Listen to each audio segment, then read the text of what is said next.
Hello friends, welcome to Spaarkz Academy. So இந்த வீடியோவில் என்ன பார்க்க போகிறோம் அப்படின்னா Ssc Cgl ஓட நோட்டிஃபிகேஷன் வந்து ஆல்ரெடி ரிலீஸ் பண்ணியிருந்தாங்க. ஸோ அதை பற்றின டீட்டெயில்ஸ் நம்ம பார்த்துருந்தோம். அதே மாதிரி அதில் இருக்கக்கூடிய சிலபஸில் அண்ட் எக்ஸாம் பேட்டர்னில் இருக்கக்கூடிய அந்த சின்ன சேஞ்சஸ் என்ன அப்படின்றத பற்றியும் நம்ம ஆல்ரெடி வந்து டிஸ்கஸ் பண்ணியிருந்தோம். ஸோ இந்த வீடியோவில் என்ன பார்க்க போகிறோம் அப்படின்னா இதோட ஒரு ப்ரிப்பரேஷன் ஸ்ட்ராட்டஜி அப்படின்றதான் பார்க்க போகிறோம். ஸோ ஸ்ட்ராட்டஜி அப்படின்னா நமக்கு வந்து அதோடைய கட் ஆஃப் என்ன மாதிரி இருக்குது, எக்ஸாம் பேட்டர்னில் இருந்து எவ்வளோ மார்க்குக்கு நம்ம டார்கெட் பண்ண வேண்டியது இருக்குது அப்படின்ற ஒரு விஷயமும் அண்ட் அதை பேஸ் பண்ண ஒரு ஸ்டடி பிளானர் அப்படின்றதையும் பார்க்க போகிறோம். ஓகேங்களா? அண்ட் அது மட்டும் இல்லாமல் அதை பேஸ் பண்ணி நம்ம ஸ்டார்ட் பண்ணக்கூடிய ஒரு லைவ் கிளாஸ் பற்றின டீட்டெயில்ஸ் அப்படின்றதையும் தான் வந்து நம்ம இந்த வீடியோவில் டிஸ்கஸ் பண்ண போகிறோம். ஓகேங்களா? ஸோ இதில் இருக்கக்கூடிய திங்ஸ் எல்லாமே என்னென்னு எடுத்துக்கிட்டிங்கன்னா, அதாவது இந்த எக்ஸாமோட இம்பார்ட்டன்ஸ் அப்படின்ற மாதிரி நீங்கள் எடுத்துக்கிட்டிங்கனாலே எஸ்எஸ்சி அப்படின்னு எடுக்கிறப்போவே மோஸ்ட்லி இந்த சென்ட்ரல் கவர்மெண்ட் ஜாப் அப்படின்னு பார்க்குறப்போ நம்ம சைட்லேருந்து ப்ரிப்பேர் பண்ணக்கூடிய ஸ்டூடெண்ட்ஸ் அப்படின்றவங்க வந்து பார்த்திங்கன்னா அவ்வளோ தூரத்துக்கு வந்து எஃபெக்டிவாக வந்து பண்ணுறதில்ல. அண்ட் ஆஸ் யூஷுவல் வந்து பார்த்திங்கன்னா நம்மளுடைய அப்ளை பண்ணுறதுக்கான ஃபீயும் வந்து பார்த்திங்கன்னா பெரிய அளவுக்கு இல்லை. பட் ஸ்டில் வந்து பார்த்திங்கன்னா நம்ம அதிகமான ஃபோக்கஸ் பண்ணக்கூடிய எக்ஸாமில் எஸ்எஸ்சி எக்ஸாம்ஸ் அப்படின்றது ஒரு பெரிய இதாக இருக்காது. பட் இந்த தடவை நம்மளுடைய வேக்கன்சி அப்படின்றது ரொம்பவுமே ஒரு ஹியூஜ் வேக்கன்சியில் கொடுத்துருக்காங்க அப்படின்றதுனால கண்டிப்பாக இதுக்கான ப்ரிப்பரேஷன் அப்படின்றதில் வந்து நீங்கள் வந்து இது பண்ணலாம். அண்ட் ஆல்சோ வந்து இதோடைய பேட்டர்ன் அப்படின்னு எடுத்துக்கிட்டிங்கன்னா ஆல்ரெடி நமக்கு ஃபெமிலியராக இருக்கக்கூடிய ஒரு பேட்டர்னாக தான் இருக்குது. ரைட்டா? ஏன்னா இங்கிலீஷாக இருக்கட்டும், ஆப்டிடியூடாக இருக்கட்டும் அண்ட் ரீசனிங், ஜென்ரல் ஸ்டடீஸ் எல்லாமே மற்ற எக்ஸாமுக்கு நம்ம ப்ரிப்பேர் பண்ணக்கூடிய அதே ஒரு பேட்டர்ன் அப்படின்றதுனால கண்டிப்பாக இதில் வந்து நீங்கள் ஃபோக்கஸ் பண்ணி நீங்கள் ப்ரிப்பரேஷன் ஸ்டார்ட் பண்ணலாம்.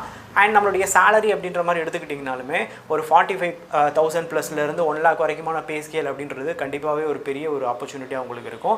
அதனால் இதுக்கான எக்ஸாம் அப்ளை பண்ணாதவங்க முடிஞ்ச அளவுக்கு சீக்கிரமாக அப்ளை பண்ணிவிட்டு இதுக்கான ப்ரிப்பரேஷன் அப்படின்றத வந்து ஸ்டார்ட் பண்ணுங்கள். ஓகேங்களா? ஸோ இந்த வீடியோவில் நம்ம பார்க்க போகிறது எஸ்எஸ்சி சிஜிஎலுக்கான டயர் 1க்கான ஒரு ஸ்ட்ராட்டஜி அப்படின்றதான் பார்க்க போகிறோம். ஓகேங்களா? ஸோ டயர் 1ஓட பேட்டர்ன்லேருந்து அதில் வந்து என்னென்ன விஷயங்கள்லாம் பார்க்கணும் அப்படின்றத நம்ம பார்க்கலாம். இதில் இனிஷியலாக நம்மளுடைய எக்ஸாம் பேட்டர்ன்லேருந்து நம்ம ஸ்டார்ட் பண்ணலாம். ஸோ இதுக்கான எக்ஸாம் பேட்டர்ன் அப்படின்ற மாதிரி பார்த்தீங்கன்னா நமக்கு ஜென்ரல் இன்டெலிஜென்ஸ் வந்து ஒரு 25 கொஸ்டின்ஸ் இருக்கும், 50 மார்க்ஸ் அப்படின்ற மாதிரி. ஜென்ரல் அவேர்னஸும் பார்த்தீங்கன்னா அதே மாதிரி தான். ஆப்டிடியூடு அண்ட் இங்கிலீஷ் எல்லாமே வந்து பார்த்திங்கன்னா நமக்கு இருக்கும். ஓவராலாக நமக்கு 200 மார்க்ஸ் அப்படின்றது 100 கொஸ்டின்ஸ் அப்படின்ற மாதிரி இருக்கும். ஓகேங்களா? இதுக்கான டைமிங் அப்படின்றது வந்து ஒரு 1 hour அப்படின்றது தான். ஸோ அதனால் அந்த டைமிங் மட்டும் கொஞ்சம் இம்ப்ரூவ் பண்ணுறதுக்கு நிறைய விஷயங்களை கொஞ்சம் நீங்கள் வந்து ப்ரிப்பேர் பண்ணுங்கள். டெஸ்ட் சீரிஸு நிறைய விஷயங்களை வந்து இது பண்ணி பாருங்கள். எதனால் அப்படின்னா நமக்கு ஸ்பீடு வந்து இதில் கண்டிப்பாக கொஞ்சம் பெரிய ரோலாக வந்து பார்த்திங்கன்னா இந்த ஸ்பீட் அப்படின்றதுக்கு இருக்குது. சரிங்களா? ஸோ அதனால் அதில் வந்து கொஞ்சம் டைமிங்க்கு ஏற்றாப்பில் நம்ம ஈஸியாக சால்வ் பண்ணுற மாதிரியான விஷயங்களை கொஞ்சம் வந்து நீங்கள் இம்பார்ட்டன்ஸ் கொடுத்து பார்த்துக்கோங்க. சரிங்களா? அண்ட் தென் நெக்ஸ்ட்டு வேறு என்ன இருக்குது அப்படின்ற மாதிரி பார்த்திங்கன்னா நம்மளுடைய கட் ஆஃப் அப்படின்றது. ஸோ கட் ஆஃப் அப்படின்ற மாதிரி பார்க்குறப்போ இதில் நமக்கு ஒவ்வொரு கேட்டகரிக்குமான கட் ஆஃப் அப்படின்ற மாதிரி நமக்கு டிஃபர் ஆகும். ஸோ மேக்ஸிமம் என்ன ரேஞ்ச் அப்படின்ற மாதிரி எடுத்துக்கிட்டிங்கன்னா உங்களுடைய பர்டிகுலர் கட் ஆஃப்ன்றது நீங்கள் ரெஃபர் பண்ணிக்கலாம் போன எக்ஸாமுக்கானதை. ரேஞ்ச் என்ன அப்படின்ற மாதிரி பார்த்தீங்கன்னா ஒரு 93லேருந்து 132 வரைக்கும் இருக்குது. ஓகேங்களா? இதுதான் வந்து பார்த்திங்கன்னா ரேஞ்ச் அப்படின்ற மாதிரி இருக்குது. ஸோ இந்த ரேஞ்சை ஃபிக்ஸ் பண்ணி நம்மளுடைய டார்கெட் கட் ஆஃப் அப்படின்றத வந்து நம்ம எடுத்துக்கலாம். ஸோ நம்மளுடைய டார்கெட் கட் ஆஃப் என்ன அப்படின்ற மாதிரி நம்ம ஃபிக்ஸ் பண்ணியிருக்கோம்னா நம்மளுடைய ஜென்ரல் ரீசனிங் அண்டு அதே மாதிரி இன்டெலிஜென்ஸ் இருக்குது பார்த்தீங்களா, அதில் வந்து ஒரு 40 மார்க்ஸ் அப்படின்ற மாதிரி எடுத்துக்கோங்க. அண்ட் அவேர்னஸ் அப்படின்றதுல ஜென்ரல் அவேர்னஸ்ன்றதுல ஒரு 35 மார்க்ஸு, ஆப்டியில் பார்த்தீங்கன்னா ஒரு 40 மார்க்ஸு அண்ட் ஜென்ரல் இங்கிலீஷ் அப்படின்றதுல ஒரு 35ன்றத உங்களுடைய டார்கெட் ஸ்கோராக நீங்கள் ஃபிக்ஸ் பண்ணிங்கன்னா ஒரு 140 அப்படின்றத வந்து ஒரு டார்கெட் ஸ்கோராக ஃபிக்ஸ் பண்ணிக்கோங்க. இது எதுக்கு சொல்கிறேன்னா மேக்ஸிமம் கேட்டகரிக்கு நான் சொல்கிறேன். சரிங்களா? இதோட வேகன்சி கூடி இருக்குது அப்படின்ற பட்சத்தில் கண்டிப்பாக உங்களுக்கு என்ன பண்ணுவாங்க அப்படின்னா கட் ஆஃப் வந்து மேபி ஏதாவது சின்ன கம்மியாக இருக்க கூட பாசிபிலிட்டி இருக்குது. பட் இருந்தாலும் நார்மல் எக்ஸாம், அதாவது நான் இதில் எதை சேர்க்கலை அப்படின்னா நம்மளுடைய அந்த ஸ்டாட்டிஸ்டிக்கல் ஆஃபீஸரையும் சேர்க்கல, அதே மாதிரி ஏஏஓவும் சேர்க்காம ஜென்ரல் அதர் போஸ்டிங் அப்ளை பண்ணுறவங்களுக்கான கட் ஆஃப் நீங்கள் டார்கெட் பண்ணுறீங்கன்னா ஒரு 140 வந்து டார்கெட் பண்ணுங்கள்.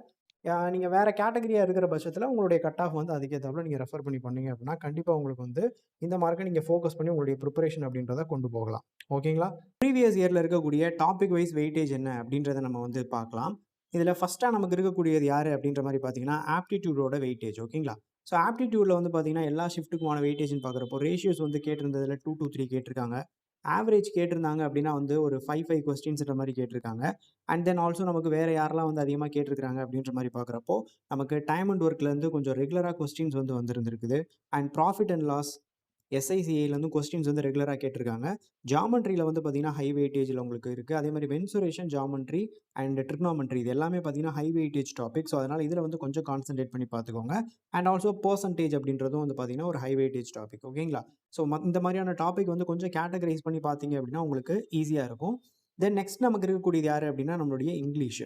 ஸோ இங்கிலீஷில் இருக்கக்கூடிய வெயிட்டேஜ் அப்படின்ற மாதிரி நமக்கு பார்க்குறப்போ இதில் எந்த மாதிரியான வெயிட்டேஜ்லாம் இருக்குது அப்படின்னா நமக்கு ரீஅரேஞ்ச்மெண்ட் அப்படின்ற டாப்பிக்லேருந்து ஒரு 2 கொஸ்டின்ஸ் வந்து கேட்டிருக்கிறாங்க. அண்ட் அதே மாதிரி பார்த்தீங்கன்னா நமக்கு ரீடிங் காம்ப்ரிஹென்ஷன்லேருந்து கேட்டால் ஒரு 5 கொஸ்டின்ஸு, ஃபில்லர்ஸ்லேருந்து ரெகுலராக கொஸ்டின்ஸ் வந்து ஹை வெயிட்டேஜில் இருந்திருக்குது.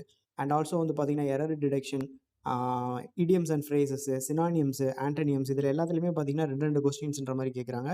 நெரேஷன்ஸ்லேருந்து அதிக கொஸ்டின்ஸ் கேட்டிருக்காங்க, அதையும் பார்த்துக்கோங்க. க்ளோஸ் டெஸ்ட்டும் அதிகமாக கொஸ்டின்ஸ் வந்து கேட்டிருக்காங்க. சரிங்களா? ஸோ இது எல்லாமே பார்த்தீங்க அப்படின்னா நமக்கு ஒரு ஹை வெயிட்டேஜ் அப்படின்றதுனால இந்த டாபிக்ஸ் எல்லாமே வந்து நம்ம கொஞ்சம் எக்ஸ்ட்ராவாக எஃபோர்ட் போட்டு ப்ரிப்பேர் பண்ணுற மாதிரி பார்த்துக்கோங்க. அண்ட் தென் நெக்ஸ்ட் நமக்கு யார் இருக்குது அப்படின்னு பார்த்தீங்கன்னா ஜென்ரல் அவேர்னஸோட வெயிட்டேஜ். ஸோ ஜென்ரல் அவேர்னஸோட வெயிட்டேஜ்ன்ற மாதிரி பார்க்குறோம். நமக்கு ஹிஸ்ட்ரியில் வந்து 2 கொஸ்டின்ஸ் வந்து எல்லாத்துலேயுமே 2 to 3 கொஸ்டின்ஸ்ன்ற மாதிரி இருக்குது. ஜியாகிரஃபிலையும் பார்த்தீங்கன்னா 2 to 3 கொஸ்டின்ஸ் அப்படின்ற ஒரு இதில் இருக்குது. ஸ்டாட்டிக் எப்போவுமே கேட்டாங்கன்னா கொஞ்சம் அதிக கொஸ்டின்ஸ் கேட்பாங்க. ஸோ அந்த இது கொஞ்சம் பார்த்து வச்சுக்கோங்க. அண்ட் தென் வந்து பார்த்தீங்கன்னா கெமிஸ்ட்ரியில் ரெகுலராக கொஸ்டின்ஸ் வந்து கேட்டிருக்காங்க. அண்ட் ஆல்சோ ஃபிசிக்ஸில் எல்லா ஸ்லாட்லையுமே வந்து பார்த்தீங்கன்னா கெமிஸ்ட்ரி அண்ட் ஃபிசிக்ஸில் ரெகுலராக கேட்குறாங்க. கரண்ட் அஃபேர்ஸ் வந்து பார்த்தீங்கன்னா அதிகமாக வந்து நமக்கு இருக்கும். ஸோ இது மோஸ்ட்லி எல்லாருக்கும் தெரிஞ்ச விஷயம் தான். ஸோ கரண்ட் அஃபேர்ஸ் பேரலாக உங்களோட ப்ரிப்பரேஷன் அப்படின்றத கொண்டு வந்துருங்க. சரிங்களா? தென் நெக்ஸ்ட் நமக்கு இருக்கக்கூடியது யார் அப்படின்னு பார்த்தீங்கன்னா ரீசனிங். ரீசனிங்கில் இருக்கக்கூடிய வெயிட்டேஜ் அப்படின்னு நம்ம பார்க்குறப்போ நமக்கு அதிகமான வெயிட்டேஜ் வந்து நான் வெர்பல் ரீசனிங்கில் தான் இருக்குது. அதாவது அந்த பிக்சர் ஓரியன்டாக வரக்கூடிய ரீசனிங்கு. தென் அனலாகி டைப்பில் வந்து கொஸ்டின்ஸ் வந்து நமக்கு கேட்டிருக்கிறாங்க. கோடிங் டிகோடிங் அப்படின்றதுலேருந்தும் ரெகுலராக எல்லா ஸ்லாட்ஸ்லையுமே கொஸ்டின்ஸ் இருக்குது. பிளட் ரிலேஷன்ஸு, அதே மாதிரி பார்த்தீங்கன்னா alphabet test, and then syllogism. So இந்த மாதிரி மற்ற டாபிக்ஸ்லாம் ஒரு கொஸ்டின்ற மாதிரி இருக்குது. ஹை வெயிட்டேஜ்னு பார்க்குறப்ப அந்த நான் வெர்பல் ரீசனிங்லேயும் coding decoding and blood relation இதிலலாம் வந்து பார்த்தீங்கன்னா ரெகுலராக நிறைய கொஸ்டின்ஸ்ன்றது கேட்குறாங்க. சரிங்களா? ஸோ இது எல்லாமே வந்து பார்த்தீங்கன்னா உங்களோட வெயிட்டேஜுக்கு ஒரு ப்ராப்பராக ஒரு ரெஃபரன்ஸ் மாதிரி வச்சுக்கிட்டு உங்களோட ப்ரிப்பரேஷன் அப்படின்றத நீங்கள் கொண்டு போங்க.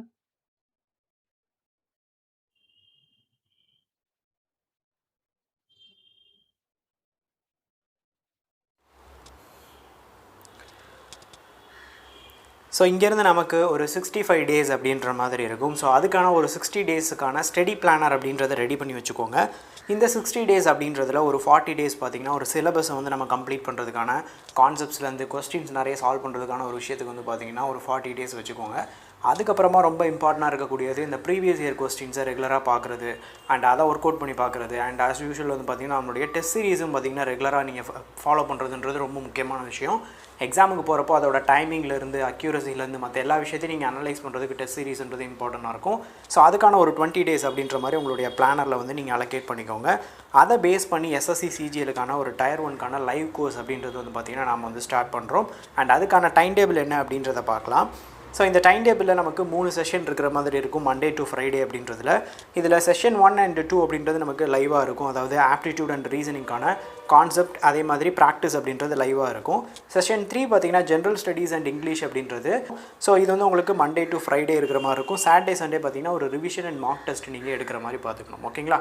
ஸோ வந்து உங்களுக்கு கிளாஸஸ் அப்படின்னு பார்க்குறப்போ நமக்கு மண்டேலேருந்து ஃப்ரைடே வரைக்கும் செஷன் 1 and செஷன் 2 வந்து பார்த்திங்கன்னா இருக்கும். அண்ட் தென் இதுக்கான ஷெட்யூல் அப்படின்ற மாதிரி பார்த்திங்கன்னா ஆப்டிடியூடுக்கான ஷெட்யூல்ன்றது டே 1லேருந்து டே 22 வரைக்கும் உங்களுக்கு எல்லா டாபிக்ஸும் கவர் பண்ணுற மாதிரியான ஒரு ஆப்டிடியூட் டாபிக் அப்படின்றத நீங்கள் பார்க்கலாம்.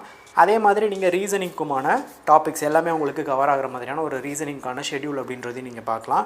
அண்ட் தென் நமக்கான மார்க் இம்ப்ரூவிங் செஷன்ஸ் இருக்குது பார்த்தீங்களா, அதாவது இந்த previous year questions and test சீரீஸ்ன்னு சொல்லிட்டு அதுக்குமே நம்ம செப்பரேட்டாக ஒரு 15 டேஸ் அப்படின்றத அலோகேட் பண்ணியிருப்போம். ஸோ அதுலேயுமே வந்து பார்த்திங்கன்னா உங்களுக்கு ப்ரீவியஸ் இயர் கொஸ்டினில் இருக்கக்கூடியது எல்லாத்தையுமே நம்ம எல்லா ஸ்லாட்டு எல்லாத்துக்குமான விஷயத்தை வந்து நம்ம ரெகுலராக ப்ரிப்பேர் பண்ணுறது அப்படின்றதுக்கும் அதே மாதிரி நம்மளுடைய டெஸ்ட் சீரீஸும் வந்து நம்மளுடைய ப்ரிப்பரேஷன்ஸில் இன்க்ளூட் பண்ணியிருப்போம். ஓகேங்களா? அண்ட் அதே மாதிரி ஜென்ரல் ஸ்டடீஸ் அப்படின்ற மாதிரி எடுத்துக்கிட்டிங்கன்னா அதுக்கு ஒரு 30 டேஸ் அப்படின்ற மாதிரி நீங்கள் அந்த ஷெட்யூலை ஃபாலோ பண்ணுற மாதிரி இருக்கும். அண்ட் இங்கிலீஷுக்கு வந்து பார்த்திங்கன்னா 15 டேஸ் அப்படின்ற மாதிரி உங்களுக்கு இருக்கும். சரிங்களா? அண்ட் இதுக்கான ஸ்டார்டிங் டேட் அப்படின்ற மாதிரி எடுத்துக்கிட்டிங்கன்னா October 3 மண்டேலேருந்து நமக்கு இந்த கிளாஸஸ் அப்படின்றது ஸ்டார்ட் ஆகிற மாதிரி இருக்கும். அண்ட் இதுக்கான ப்ரைஸிங் அப்படின்ற மாதிரி எடுத்துக்கிட்டிங்கன்னா ஆக்சுவல் கோர்ஸ் ஃபீ வந்து பார்த்திங்கன்னா 16,000. இதில் ஃபஸ்ட்டு நமக்கு 4 டேஸ் ஓகேங்களா, உங்களுடைய ஃபஸ்ட்டு இந்த வரக்கூடிய ஃபஸ்ட்டு 4 டேஸில் நீங்கள் ஜாயின் பண்ணிங்க அப்படின்னா உங்களுக்கு 4,000 அப்படின்ற மாதிரி இருக்கும். அண்ட் அதுலேயுமே ஸ்பெசிஃபிக்காக நமக்கு ஒரு ஆஃபர் இருக்குது. என்ன அப்படின்னா நெக்ஸ்ட்டு வரக்கூடிய ஃபஸ்ட்டு 10 ஸ்டூடெண்ட்ஸுக்கு 2,000 அப்படின்றது ஒரு 50% ஆஃபர் அப்படின்ற மாதிரி வந்தீங்கன்னா உங்களுக்கு 2,000 அப்படின்ற மாதிரியான ஒரு கோர்ஸ் ஃபீ அப்படின்ற மாதிரி இருக்கும். அதுக்கு அடுத்து இருக்கக்கூடிய 8 டேஸ் ஓகேங்களா, நெக்ஸ்ட் 8 டேஸில் வந்து நீங்கள் ஜாயின் பண்ணுறீங்க அப்படின்னா உங்களுக்கு 8,000 அப்படின்ற மாதிரி இருக்கும். ஸோ எவ்வளோ தூரத்துக்கு நீங்கள் சீக்கிரமாக ஜாயின் பண்ணுறீங்களோ அவ்வளோ தூரத்துக்கு உங்களுக்கான ஆஃபர் அப்படின்றது அவைலபிளாக இருக்கும். அதையும் நீங்கள் வந்து யூஸ் பண்ணிக்கிற மாதிரி இருக்கும். ஓகேங்களா? ஸோ ஜாயின் பண்ணணும்னு நினைக்கக்கூடியவங்க டிஸ்பிளே ஆகக்கூடிய நம்பர் 9677711366 நம்பருக்கு கால் பண்ணி நீங்கள் ஜாயின் பண்ணிக்கலாம். Okay, thank you.